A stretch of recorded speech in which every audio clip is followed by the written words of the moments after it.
A year into the pandemic, frontline workers say they still don't have enough protective equipment, including N95 masks.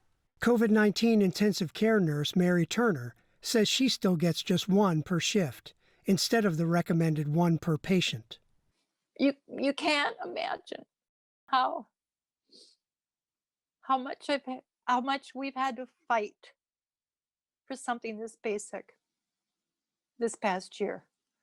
Meantime, U.S. manufacturers like Mike Bowen of Prestige Ameritech say their warehouses are overflowing with masks. They should only reuse them if there's nothing else, if there's no other choice. But there is a choice. I have millions of respirators.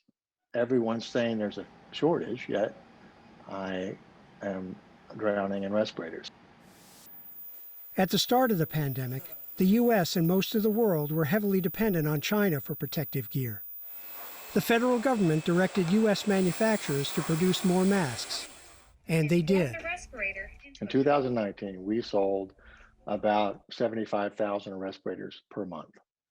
And currently, we are making 7.2 million respirators per month. And we're on our way to 9.6 million respirators per month. But Bowen says he has customers for only about half of his output.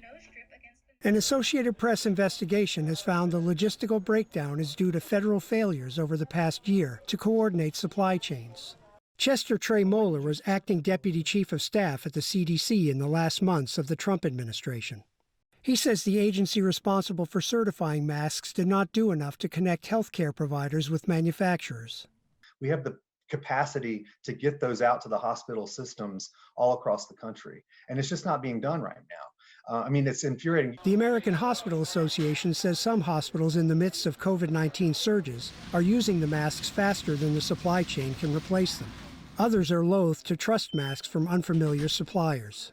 Turner suspects there's another reason. I can only deduce that they don't want to spend the money. Our hospital systems are profit over patients, profit over the safety of their staff. In a statement, Turner's employer, North Memorial Health, said its PPE supply decisions are guided by its commitment to staff and customer safety, and that they need to balance daily use with future needs. Meanwhile, the Federal Emergency Management Agency recently gave Prestige, which works with medical markets, permission to sell its excess masks abroad, but Bowen is reluctant to take that step. If we had our druthers, it would be to sell here and help America. But when we're in a situation where our warehouse won't hold any more respirators, we're going to have to send them wherever we can. Turner says hospital workers feel caught in the middle. It's not like the nurses and the frontline healthcare workers are in it for their own gain. We're in it to save lives. We're in it to save lives.